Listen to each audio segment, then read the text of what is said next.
नमस्कार। आज हम अहमदाबाद में जो एयर इंडिया विमान हादसा हुआ उस पर गहराई से बात कर रहे हैं। हमारे पास कई रिपोर्ट्स हैं, जांच के अपडेट्स हैं और विश्लेषण भी। कोशिश यही है कि समझें कि उस दिन असल में हुआ क्या था, जांच कहां तक पहुंची है और इस दुखद घटना के मायने क्या हैं। ये भी ध्यान रखना होगा कि ये दशकों में भारत की सबसे भयानक विमान दुर्घटना है। और हाँ, ये बोइंग 787 ड्रीमलाइनर से जुड़ा पहला घातक हादसा भी है। जी हाँ, ये बात बहुत महत्वपूर्ण है। तो हुआ ये कि एयर इंडिया की फ्लाइट AI-171, एक बोइंग 787-8 ड्रीमलाइनर, अहमदाबाद से लंदन गैटविक जा रही थी। टेक ऑफ के ठीक बाद, मतलब दोपहर के करीब 1:38 पर, विमान मुश्किल से कोई 600-625 फीट ऊपर गया होगा। हाँ, बहुत कम ऊंचाई थी वो। और फिर तेजी से नीचे आया और मेघन नगर में बीजे मेडिकल कॉलेज हॉस्पिटल की इमारत से टकरा गया। हादसा बहुत बड़ा था।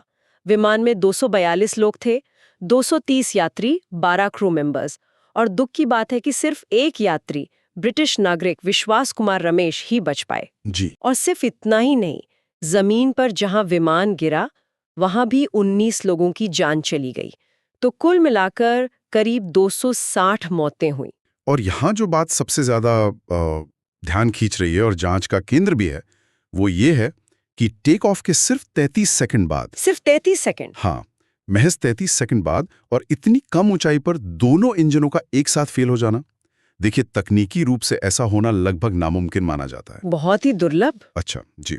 और इसी वजह से जांचकर्ता हर मुमकिन एंगल, हर संभावना को देख रहे हैं।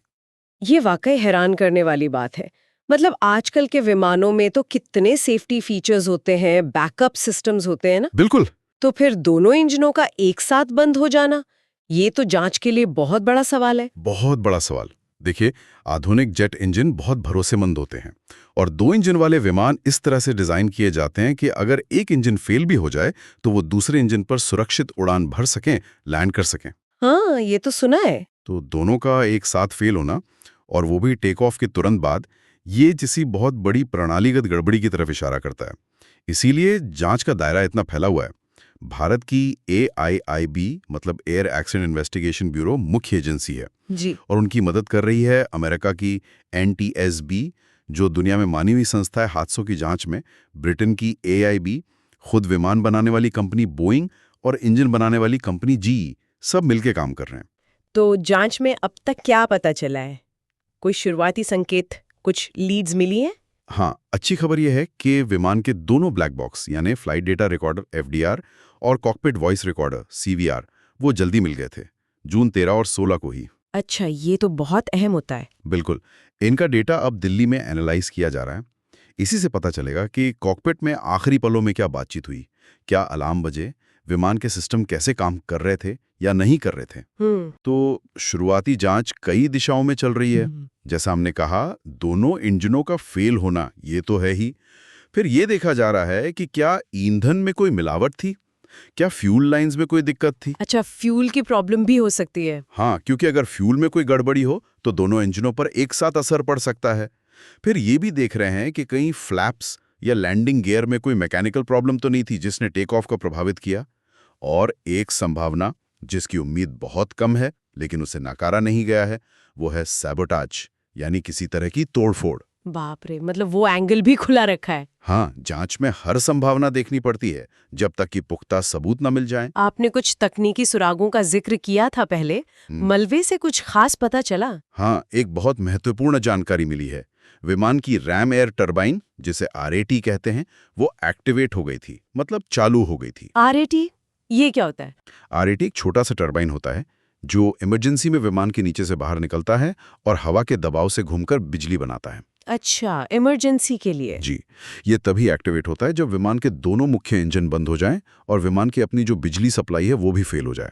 तो RAT का चालू होना इस बात का लगभग पक्का सबूत है कि विमान ने टेक ऑफ के तुरंत बाद ही दोनों इंजन और मेन पावर खो दी थी। ओह, तो ये बहुत बड़ा क्लू है। बिल्कुल। और शुरुआती सिमुलेटर टेस्ट जो किए गए हैं वो भी यही दिखा रहे हैं कि विमान टेक ऑफ के बाद जरूरी चढ़ाई की दर, मतलब रेट ऑफ क्लाइंब, वो बनाए नहीं रख पा रहा था। और जैसा मैंने कहा, ईंधन में मिलावट जैसी थ्योरी पर काम चल रहा है, क्योंकि वो एक ऐसी वजह हो सकती है जिससे दोनों इंजन लगभग एक साथ बंद हो जाएं। तो इस पूरी जांच में फाइनल रिपोर्ट आने में कितना वक्त लग सकता है? देखिए, ऐसी जटिल जांचों में वक्त तो लगता है। उम्मीद की जा रही है कि एक शुरुआती प्रिलिमिनरी रिपोर्ट शायद अगले साल यानी जुलाई 2025 के मध्य तक आ जाए। ठीक है। लेकिन जो पूरी विस्तृत फाइनल रिपोर्ट होती है, जी। जिसमें हर पहलू का विश्लेषण होता है, कारण बताए जाते हैं, उसमें 12 महीने या उससे ज्यादा भी लग सकते हैं। समझ गए।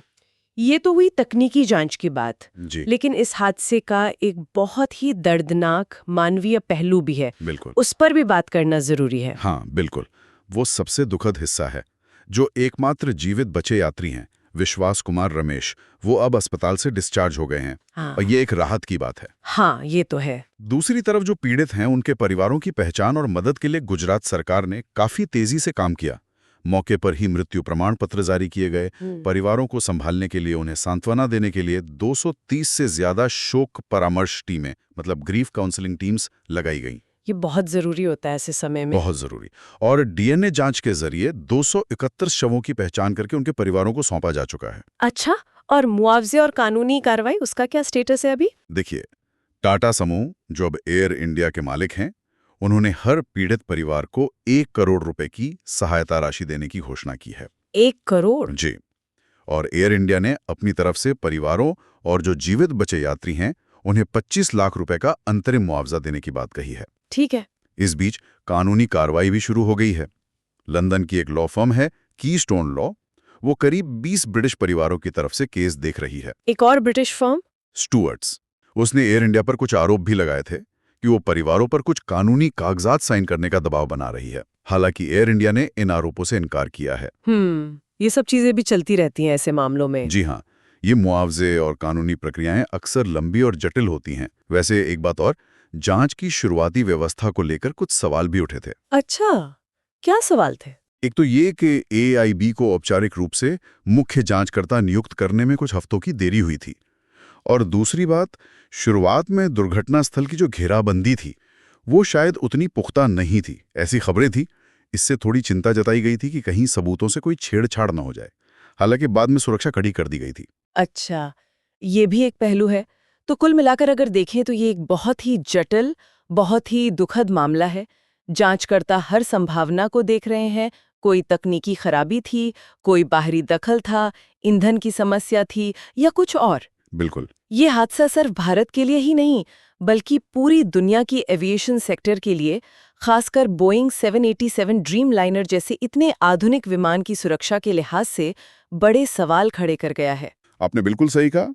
यहाँ अब सबसे अहम बात यह होगी कि जांच कितनी पारदर्शी होती है, कितनी गहराई तक जाती है।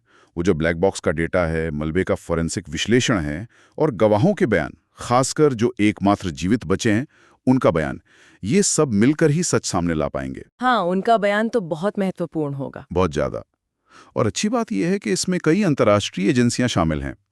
NTSB, AIIB UK, Boeing GE। इससे जांच की निष्पक्षता और विश्वसनीयता वो बढ़ती है। ये पूरी घटना वाकई सोचने पर मजबूर करती है।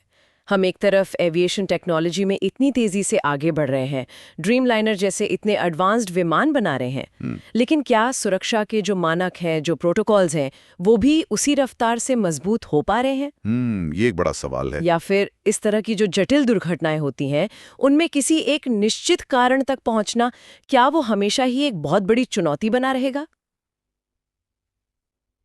थोड़ा रुक कर इस पर सोचने की जरूरत है।